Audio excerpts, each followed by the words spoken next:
Hey everyone.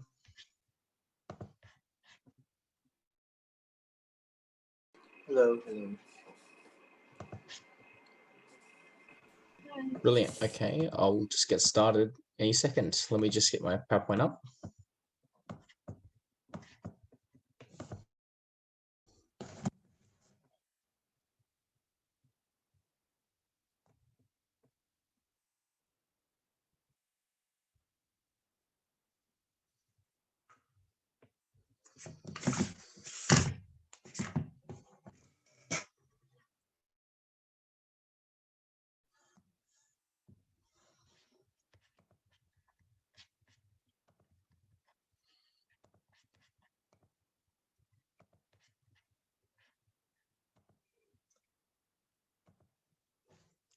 Brilliant. Hey everyone. I'll get started now on the session given the timing. So I want to make sure I can have time for questions as well.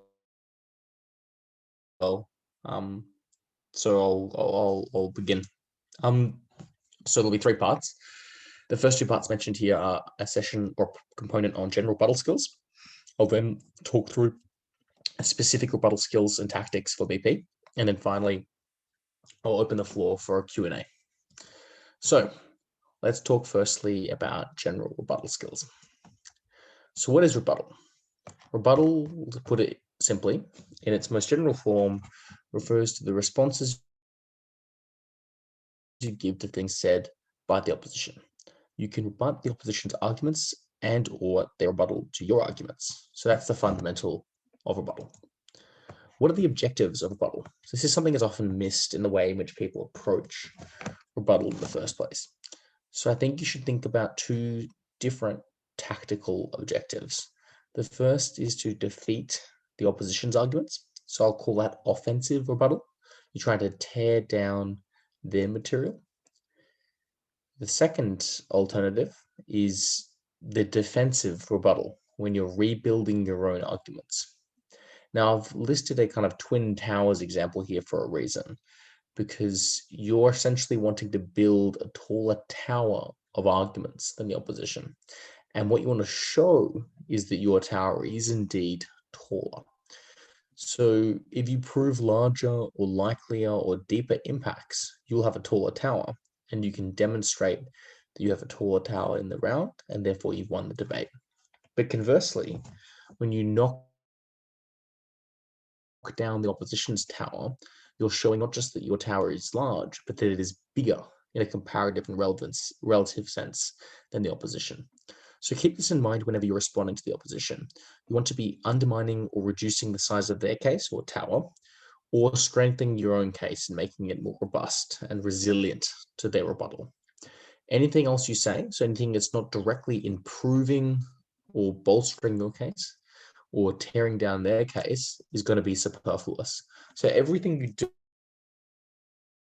do needs to be filtered with through this perspective. Am I making my case stronger? Am I making their case weaker? If neither of those things are true, there's no point in saying it. So when you rebut, you can't just do it in the abstract. You need to be identifying essentially the organizing principles, or what we call clashes, that define exactly what the key issues are in the round. So rebuttal is important fundamentally because teams will disagree on important issues. The motion is designed to be contestable. You're designed to be on opposite sides of the motion, and that's why fundamentally you're meant to have a round where you are able to rebut the opposition and they can rebut you. So this house supports nationalism. Teams will disagree about what nationalism looks like in reality. They'll disagree on who believes in nationalistic narratives. They'll disagree on what the alternative to nationalism would be. So they fundamentally debating create situations of disagreement or contestation. And it's your job to navigate that and explain why your side's part of the equation is better or more persuasive than the opposition. So in this specific example, you're trying to explain why your version of nationalism is true, and therefore why your arguments are also true. This is something you should structure your preparation time. You should be thinking throughout prep, are the arguments you're making unique or contentious? Is it something the opposition is likely to disagree with? Or is it something they're likely to accept? If they disagree, what are they likely to say in response? Are they likely to be flippant? Are they likely to give more detailed analysis? What are the kind of fault lines of that objection? Because by thinking about clashes, you're able to give better analytical reasons for your arguments, and you can preempt the opposition's best claims by giving conditions or additional lines of analysis. So I guess the idea is that if debating is a game of contestation or conflict, and you're trying to show why your tower is bigger than the opposition, the most important thing is to identify what are the comparisons that you're going to make between your team and their team. And if you can identify what the comparisons are likely to be, you can think about how you can tailor your arguments from the get-go to best engage with those comparisons and to show why your tower is taller. So you basically make your arguments more targeted, more nuanced, more sophisticated, more resilient throughout the round, because you actually give the right sorts of reasons to justify that. So how do you identify clashes? Well, there are a few tips for this. The first and most obvious one is to think about what the problem is. Why are we having this debate in the first place? Is there some fundamental issue or problem that both sides agree or disagree with? That's important because that's going to shape a few things, but specifically it's going to shape how you approach the debate. So if you agree on the problem, then you're debating whether or not you have a better solution to the problem. But if you disagree about whether the problem exists in the first place, that's going to become a much more important fault line in the round. So that's something that's really important to consider. Secondly, think about whether you are responding to the same problem as the opposition. If you are, you need to explain why your approach is better. So for instance, in the round, this house would ban the Olympics. You need to show which team will improve the quality of sport and which team best helps developing countries. So I think that in this round, right, both teams are going to agree that these are important considerations. So improving the quality of sport and aiding developing countries, but you're going to disagree on which policy, so banning or not banning the Olympics, actually does a better job of achieving this. The third thing is you need to think about the different groups that are affected by the motion. So you might affect different people in different ways. And you need to figure out who's in your locket, which means at the end of the day, which group do you care about more? Because if it harms one group and benefits another, you need to explain why the benefits to one group are more important than the harms to a different group. So for example, in the motion, this house would reduce income taxes for women. The affirmative team has to show why this is the best way of improving women's lives and why women's lives, as opposed to other minorities' lives, are really important to consider. Because the opposition might argue, well, we need to improve the lives of people of color or the poor. And they might explain why there are alternative approaches that are more effective at helping these groups than the income tax reduction. So at the end of the day, often there will be a trade-off where you're prioritizing women over poor men or women over people of color, male people of color, or whatever it may be. And you need to preemptively or from the beginning really articulate why your version of events is the most compelling and important one. So the next section of this, what can you actually rebut? So I think the first thing to consider is the fundamental argument structure that determines how your ideas are laid out and how they are articulated. So I think the most fundamental and simplest structure is the context analysis comparative impact structure. So in the context, you're really outlining the premises of your case. You're explaining the context, the factual claims about the world that will underpin the reality you're describing. So the motion about reducing income tax for women, you will start by making some factual claims about the circumstances of women. You will then make some analytical claims about what the income tax reduction actually does for women. You'll then compare that to alternative policies, and you'll explain the overall impact of that comparison. So that's really the fundamental way that most arguments are structured. You can rebut, therefore, every layer of that argument. So contextual rebuttal is questioning the factual or contextual basis of the argument in the first place. What are the underlying assumptions or premises? Why are they wrong? The next layer is the analysis. So let's assume the factual, analytical, or analysis basis, so the contextual basis is correct. Why are the logical steps between women suffer to income taxes help women? Why low income taxes help women? Why are they wrong? Why is it a wrong claim to make, a correct claim? Then comparative, you might question the alternative. So side government might provide a lot of problems with the status quo, but they might not actually provide many solutions, or won't explain why it's better under their side. That's a really fundamental point you need to explain, right? Like not just why their side is bad, but why your side is better, or why their side is worse than your side. And then finally, there's the impact rebuttal. So you might just question the significance of the argument. You might say, yeah, the argument is probably true, but why does that matter? You might say, that doesn't matter for a variety of reasons. Or, you might say, yeah, it benefits women. Yeah, it's unique, but it only benefits the most privileged women in the West. So therefore, we really don't care in comparison to all the other ways in which we can use that political capital. That's how the impacting comes into it. So you can defend every arguments as well. So when you're responding to them, they're going to rebut you, and you have to figure out ways to rebut them. But the key is, you need to keep in mind when you're analyzing your own arguments, well, what layer is strongest of my material and what layer is weakest? And that's also true of their material. Because you might, obviously the context and the analysis are the best ways to rebut it, because of the kind of heart of the argument, right? Like the context and the analysis are parts of the argument that are essential for the argument to function. Whereas the comparative and the impact are kind of like the additional add-ons. Why is this good once you've already proven something? So you want to get that context and the analysis rebuttal out of the way. But you need to know what parts of your arguments are strong and weak, and what parts of their arguments are strong and weak as well. Prioritization.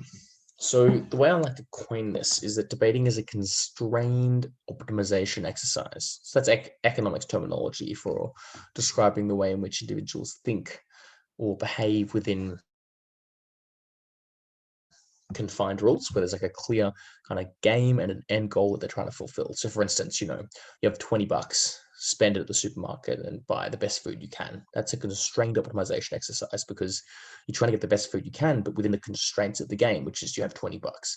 That's what debating really is. You're trying to be persuasive, but you're trying to be persuasive within the rules of the activity, which include the time limits, when and where you can present arguments, the fact that you need to take POIs, those sorts of factors. And that's important to keep in mind. It's quite flippantly undervalued in debating, because a debate speech is unique. It's not an essay. It's not a Facebook thread. It's not a lecture. It's not a conversation. It's an 8-minute speech that's defined with a clear, we'll say 8 minutes in Asian parliamentary, and Austral 7 minutes, pardon, in BP. It's a 7-minute restricted speech.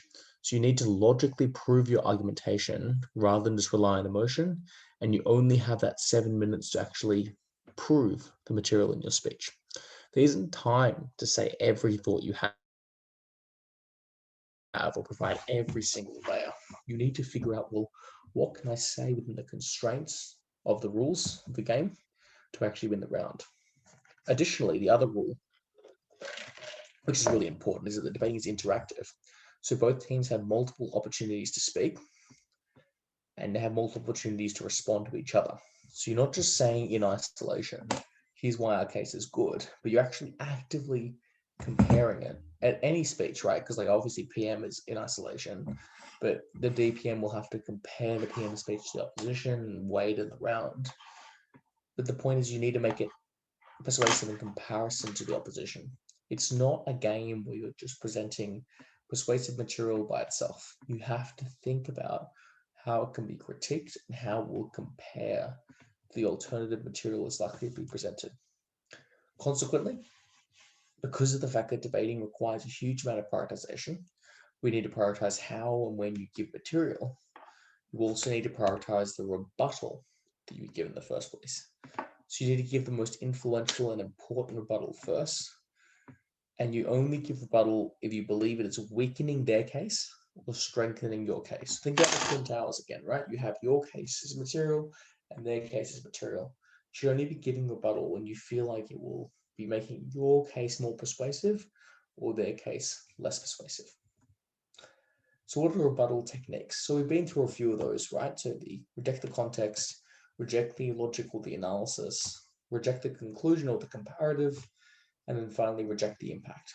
So there's a few other things you can do on top of that.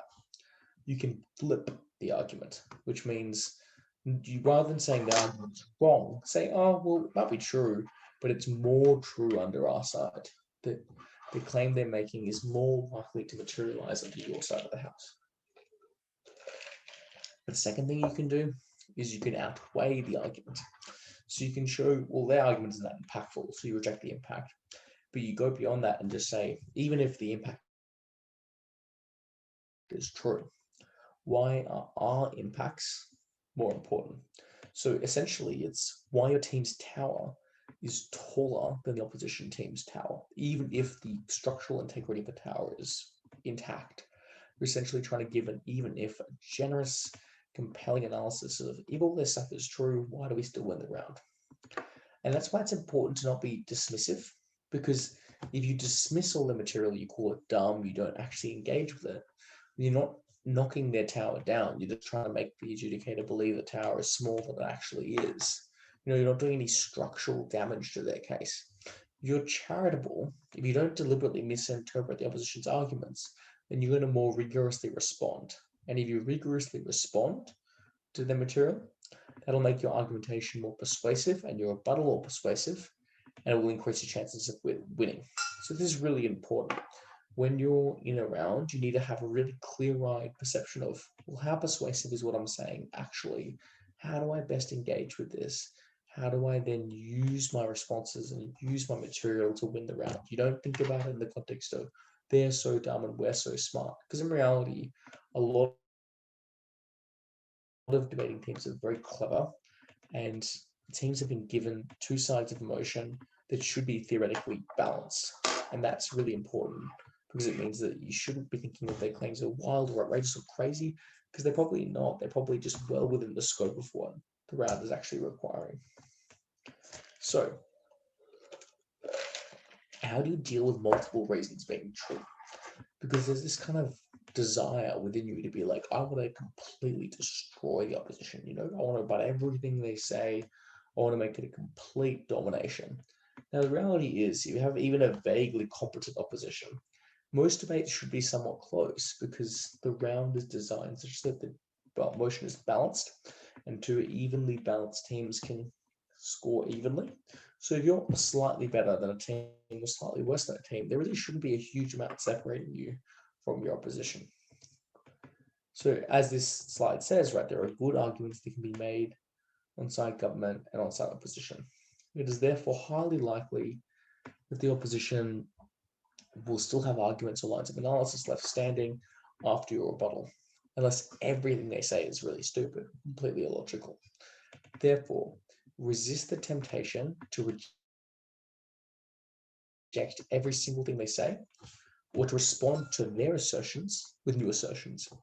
Instead, you should recognize the following. You should recognize that people and institutions and parties and so forth have complex and competing incentives. So rather than denying any incentives for action provided by side opposition, it's better to show why your incentives are more influential. So you go, yeah, that's definitely one factor that's influencing their decision making. Here's why these different factors are more important. So see how this style isn't saying they're dumb, there's no influence at all of their argumentation. It's saying, sure, there's some merit to their argumentation, but here's why our argumentation is better. So for the round, this House would repeal a death sentence. The impulse to commit heinous crimes and the deterrent effect of implementing the death sentence both exist. Your job as side government is to explain that the former, so the impulse to commit heinous crimes, actually, this is the inverse. So repeal the death sentence, it's the, well, no, it's true. The impulse to commit crimes is more powerful than a deterrent effect. and therefore the death penalty is mostly ineffective and comes with additional harms, e.g. the immoral nature of the penalty, the deaths themselves, the politicization of the death penalty. So you could say it probably is true that maybe some people will feel like they're less likely to commit a crime because they could be put in prison for it or killed for it. But here's why there are other factors that are more influential. That's way better than saying, oh, no way anyone will be influenced by this, because it's probably going to be untrue, because the round is designed so that all teams can make those sorts of arguments. So additionally, there's a real importance to rebuilding that isn't often considered in debating rounds. So I think the way I put it is, there's a reason why proving your arguments is key, because if most of your arguments are defeated, so you have a small tower, it's almost impossible to win the debate unless you show that they have an even smaller tower. So you really need to actively rebut everything the opposition says and defeat it in a really rigorous and comprehensive way. Rebuilding is critical because it gives you more margin for error. It means your rebuttal doesn't have to be perfect, and you can make the difference between the two teams larger, or 4 teams in this case larger. Because debating can be quite subjective, so showing that you have won by a lot will make the decision much easier for the adjudicator. It's easier to explain why you win when you have a clear and well-proven benefit. So this is my additional piece of advice. You should try to cluster your case around a few core benefits that you defend and spend a lot of your time rebuilding rather than simply doing a lot of analysis work with respect to why you prove multiple claims, but not explaining why it actually is persuasive or effective. So rebuttal is not a completely separate skill from argumentation. You need to make your rebuttal and your argumentation sing and work hand in hand. You need to make sure they're complementary, that you're really effectively using your rebuttal to strengthen your material and to build that tower up, because it's really hard to actually gain the benefits of your rebuttal unless you build something up to defend yourself. So how should you move through your rebuttal? I think it's a basic structure. You just say, the opposition said this, they gave 2 reasons why this thing is true. We have a few responses. So the first is A, B, C, the second is D, E, F. Therefore, that thing is untrue. But you can also add some additional layers. So you can say, well, even if, let's say, this X is true, why is X better under our side? Why does X not matter at all? Why is X less important than our own argument? Why? So that's the kind of, refutation of impact, the comparative, the even-ifing, and the weighing as well. All that's in that kind of additional layer of rebuttal. Because I want you to think about not how to execute rebuttal, because most people understand what a rebuttal actually is, but it's the filter of what are you actually rebutting and why are you doing so that's so critical. You also need to explain why you win.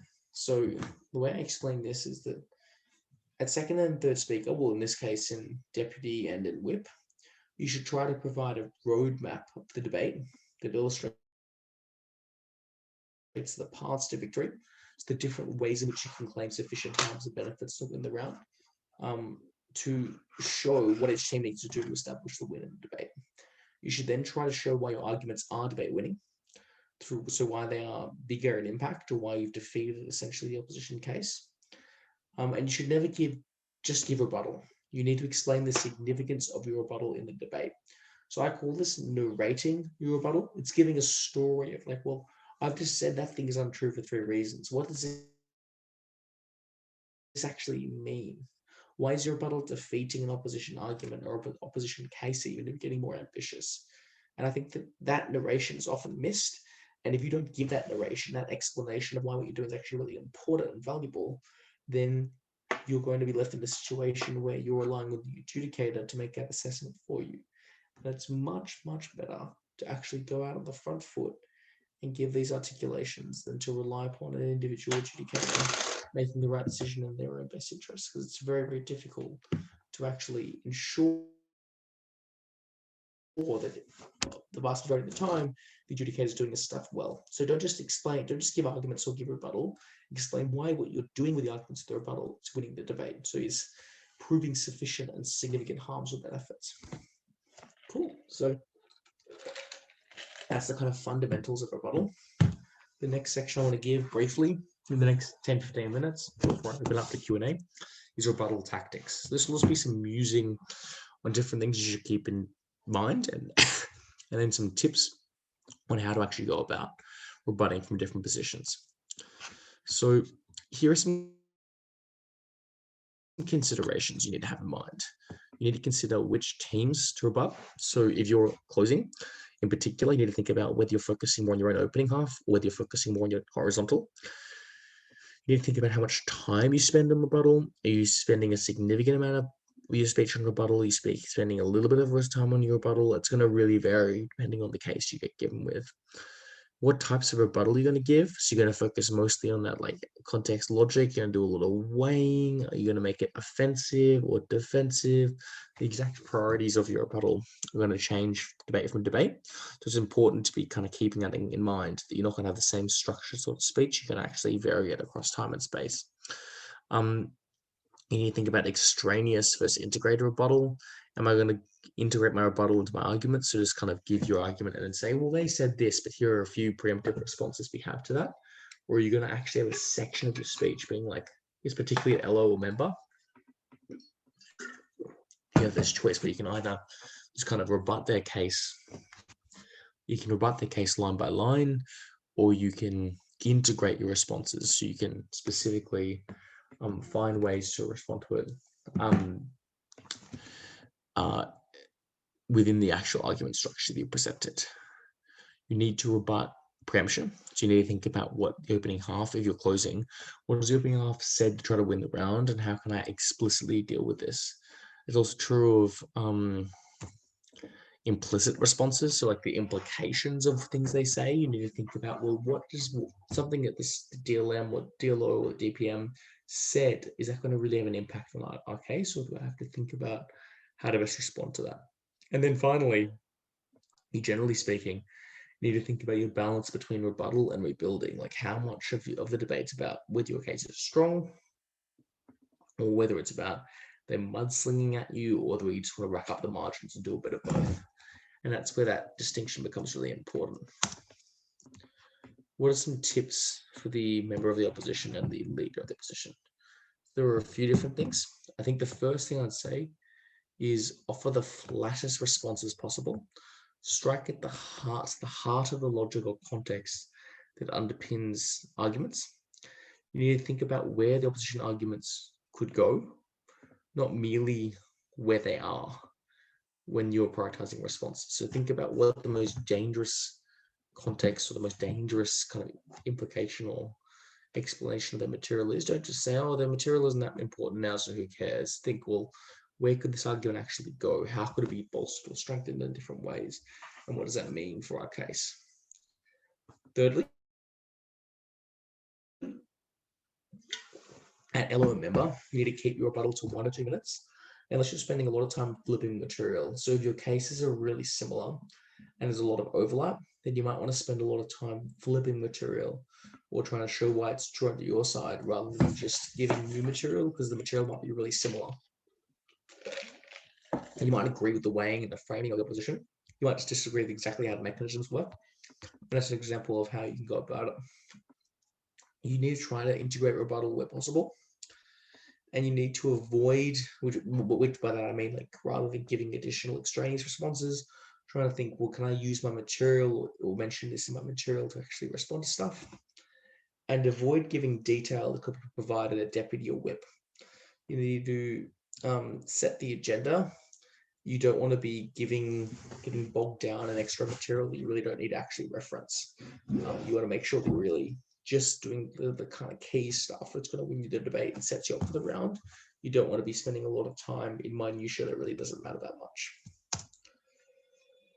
Okay. Secondly, tips for deputies. So it's a slightly different approach depending on where you are. So the DPM is really dealing with, they have one speech, the whole OG team, to deal with the material given by Gov. So they have to have sufficient breadth and depth to know they've knocked out the vast majority of the LO material. They're really focusing on, well, the kind of rapid responses to give the most powerful and impactful responses to the LO case, and to really knock them out of the park and knock them out of the debate. Whereas DLO has the luxury of knowing the entirety of the OG case. So there's nothing more DLO can do. Whereas if you're DPM, you know, oh no, DLO is responding to me. They can add material, they can do things. Whereas DLO, you're like, oh, well, I've seen both DPM. I know their case is now static. It's just about rebutting what's already on the table. So at DLO, rather than just trying to respond it as much as possible and be really comprehensive, you obviously still want to do that no matter what. But you want to focus on explaining exactly why you're ahead, exactly why you're winning, rather than just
Hey everyone, I'm so sorry, my Wi-Fi just dropped, but I'll get straight back to the presentation. Let me just fix that right now. I was up to the DLO section. So,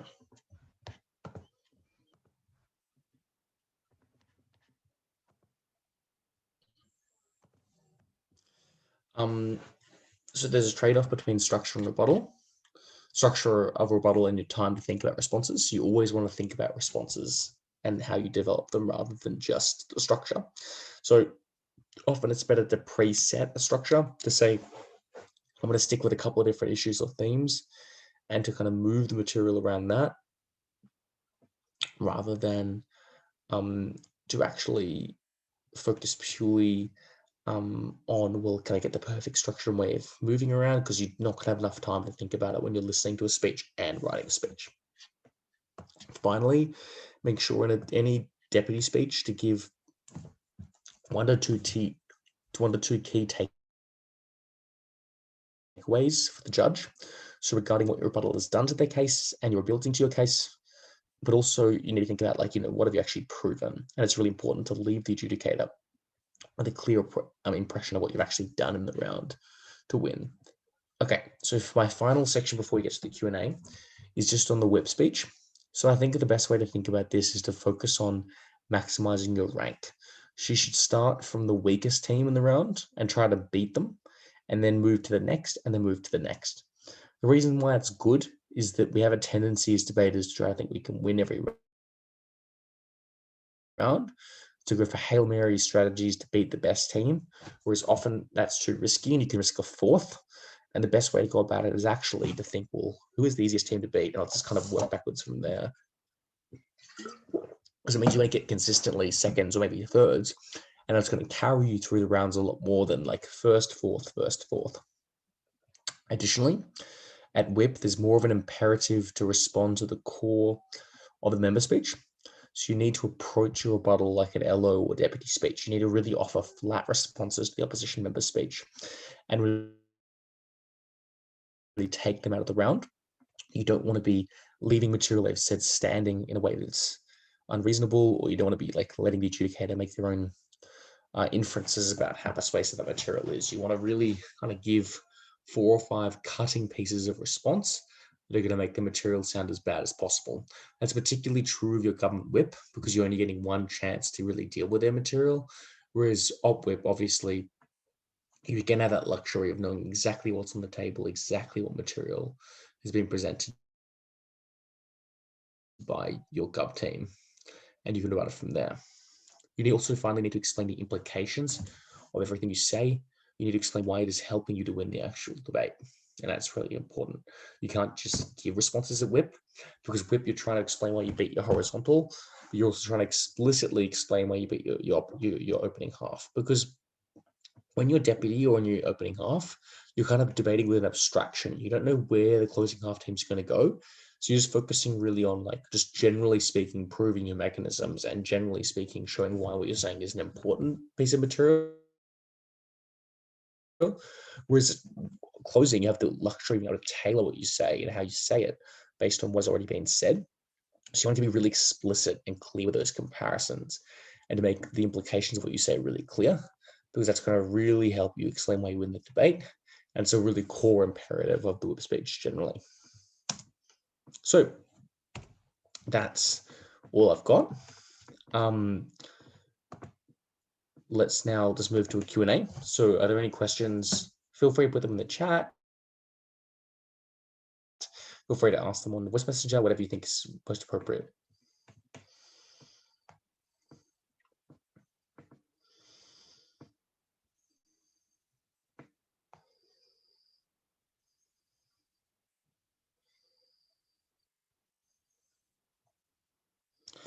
I'll just wait for a couple more responses to come in, and I'll go through them one by one.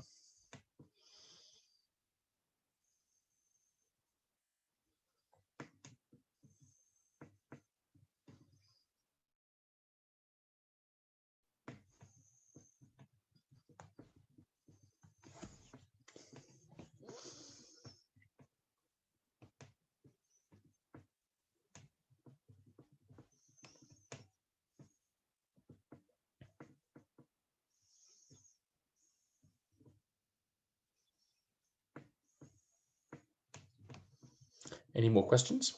Okay, so I've got a question here. At closing half, how would you resolve any possible tensions that rebuttals against opening may create against your own opening's case? For example, if you both opening teams agree on goal X and your but that goal X is not significant in this debate, how do you say this without knifing your own opening? Or should this be said at all? Or for another example, how do you want to, even if rebuttals that running the risk of contradicting your own opening tone? So the answer is obviously subtlety. A lot of knives come from really being too explicit with the way you respond to stuff, and essentially kind of operating as if you're rebutting the opening half. I think that if it's a matter of weighing, so if you're saying why something's more important,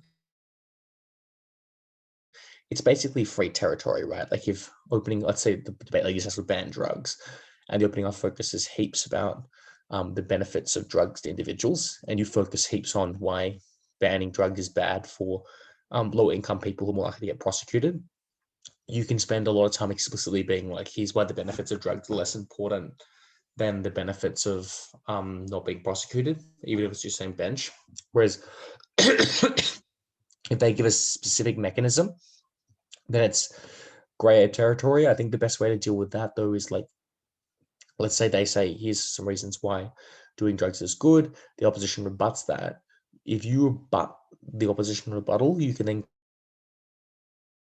go, well, because our response is the reason why we unlock this benefit.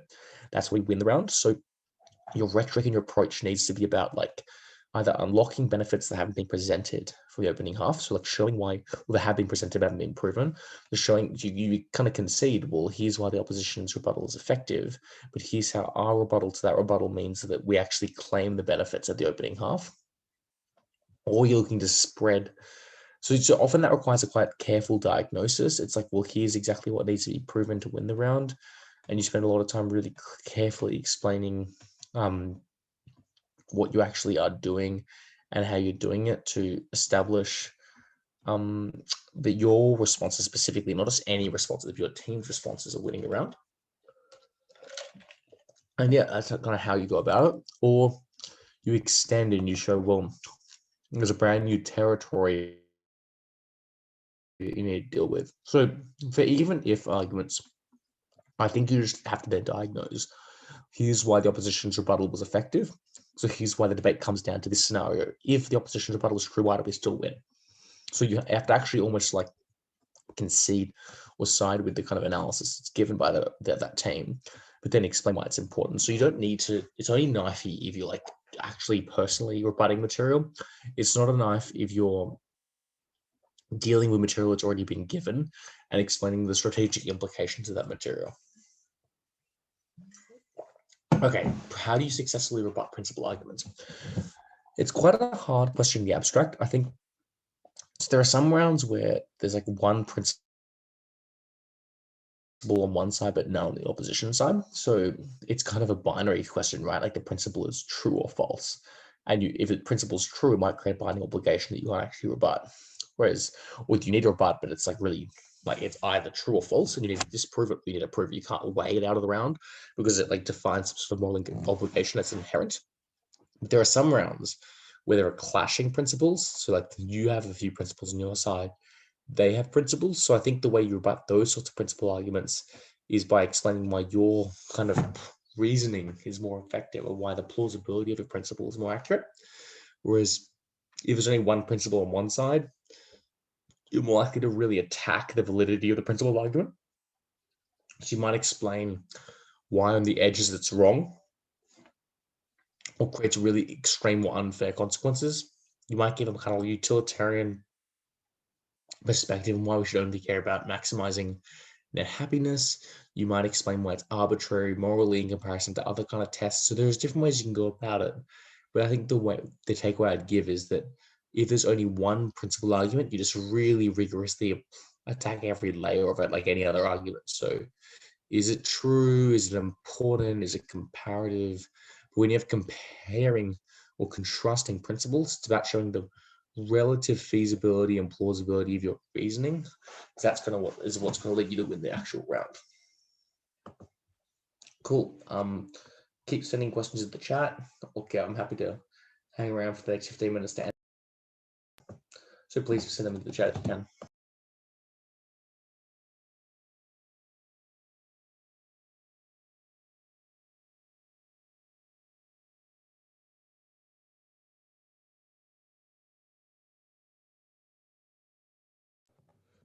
Cool. This is a really good question here from Luigi. So how do you differentiate responses that flip an argument versus mitigate an argument? So, okay, I'll give an example of this as would legalize drugs. On side, a point of mitigation on side neg is like, you might say, well, most people can do drugs. And it doesn't really matter and they can just go for it. The problem is that when you legalize it, then you create a whole kind of system of encouraging drug use for people who don't maybe otherwise wouldn't do drugs. So the argument is like, well, access doesn't really change. It's just that the criminal prosecution deters people who shouldn't be doing drugs in the first place. It's mitigation. Because it's decreasing the size of the benefit. Whereas flipping is the opposite. So on the round this of legalized drugs, side gov might be like, well, here's all the reasons why this is better because it doesn't lead to the involvement of criminal gangs. And on side op, you might be like, well, here's why the criminal gangs are most likely to be the most effective organizations in a legalized drug world. And that's really important because it actually takes their argument. So their claim is we decrease the amount of organized crime, and you flip it, you say, here's why it's actually more organized crime on your side because of the way the mechanisms work. So flipping is more than just mitigation. Mitigation is like you're trying to shrink the effect of a case. Whereas flipping is going one step further than that and actually saying, here's why it's actively better on our side. If the context and the mechanisms of our side are true, here's why it's actively better for our team.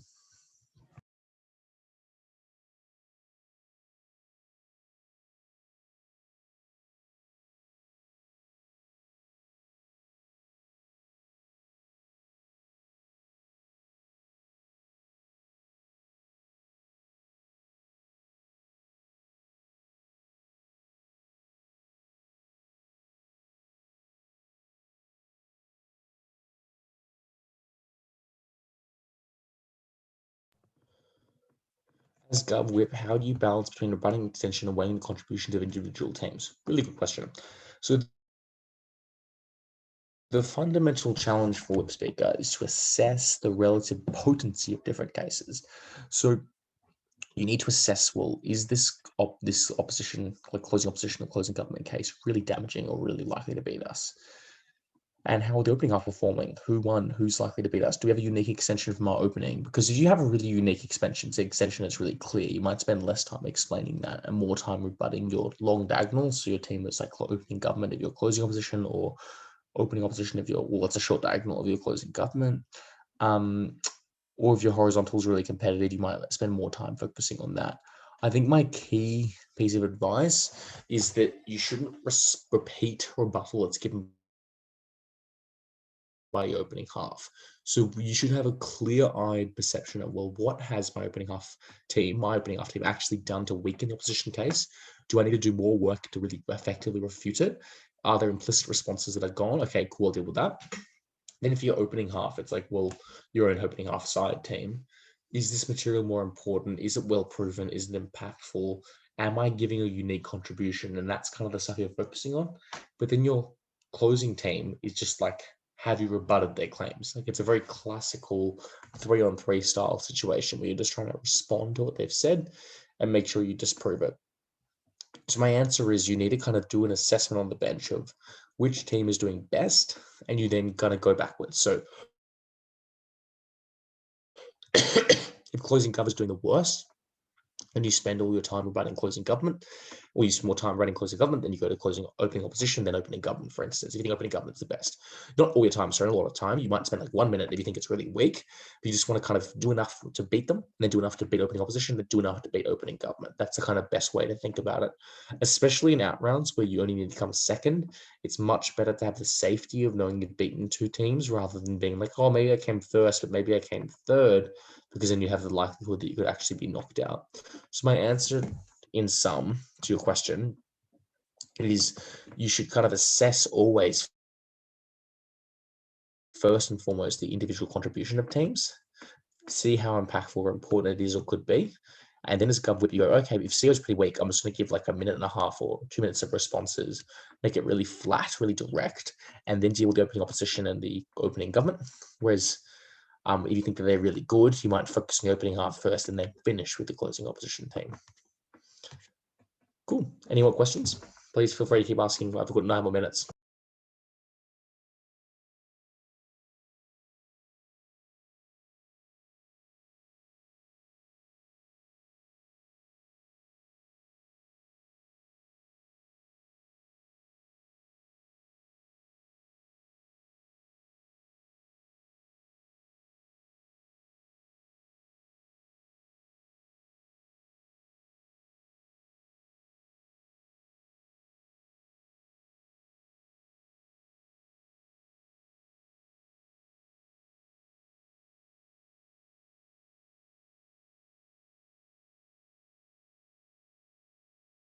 Are there any more questions?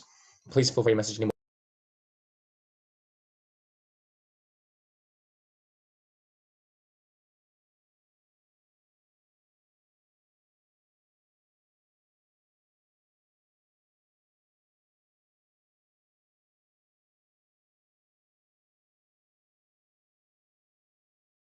Okay, terrific. So we've ended 8 minutes early, so that's nice to be punctual for once. Oh, we've got one more question. Okay, so I'll answer this question. If any further questions, please feel free to ask while I'm giving an answer to this question, because we still have 8 more minutes to go. Cool.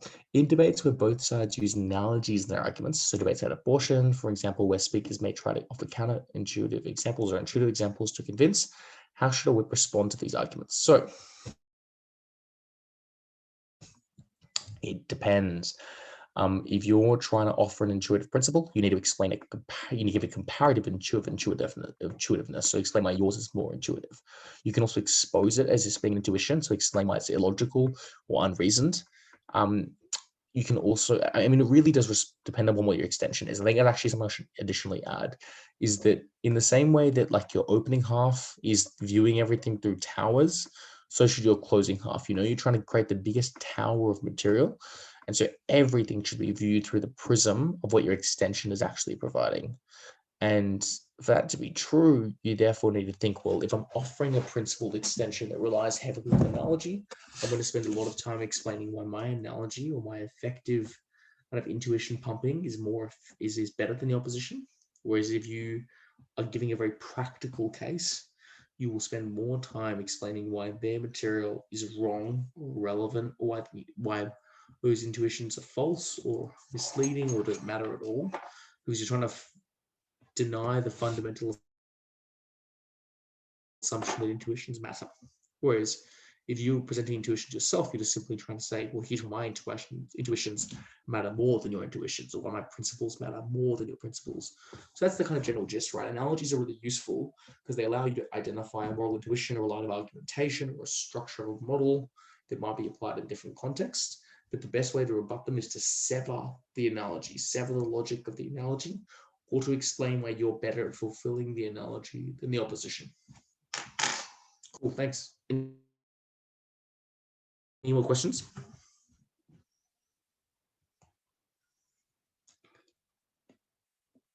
Cool, so a question, what are mistakes that beginners as PM on both sides usually make that are vital or important or lethal? So my answer to this is quite simple. I think that the PM speech often struggles to consider how it's contextualized within the round. So often the PM speech will spend a lot of time on stuff that's really unimportant or marginal, and then we'll forget that like you kind of get to the contentious stuff by your deputies or even by your closing half. So I think that your PM, the biggest thing you can do is to spend a lot of time thinking about clashes and a lot of time organizing your material around these clashes to make sure that your material is relevant and impactful all throughout the round. You shouldn't be thinking about like providing setup for setup's sake, or you shouldn't be thinking about just providing a lot of context. You should instead be thinking about providing the kind of biggest and most impactful benefits.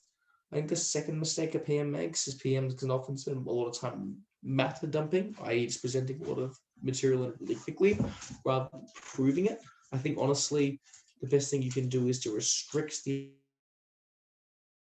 amount of material you want to cover to 2 or 3 arguments and to really effectively prove them and weigh them rather than trying to offer like heaps and heaps and heaps of material and scattergun it, because if you do that, then the opposition can win by just plucking 1 or 2 of those points. Say, well, that material was not proven sufficiently for these reasons. I'm going to present some argumentation to show what this argument is actually true. So you should credit all your benefits to me. So as a PM, you need to think about how your material goes throughout the round, not just the way it goes in comparisons. You need to have depth, but you need to actually prove the material you give and give the impacting and the weighing. You can't just present a lot of different points and hope for the best. Cool. I think I've got time for one last question.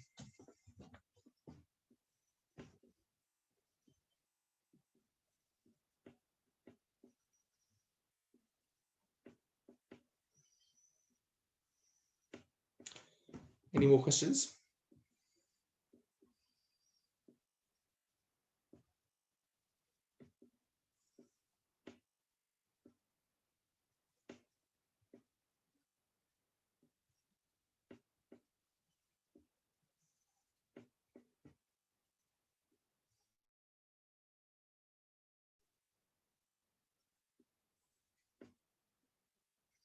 Any last questions? Okay, awesome. So thanks so much for your time. We really appreciate that you all came down. Hopefully this recording is really useful. And if you have any questions, feel free to message me. I really like talking about the kind of dynamics of rebuttal. I think it's a really important topic, and I really hope you found this session useful. So thanks so much for coming, and I look forward to seeing you around the virtual or even in-person world at some point soon. Thanks so much.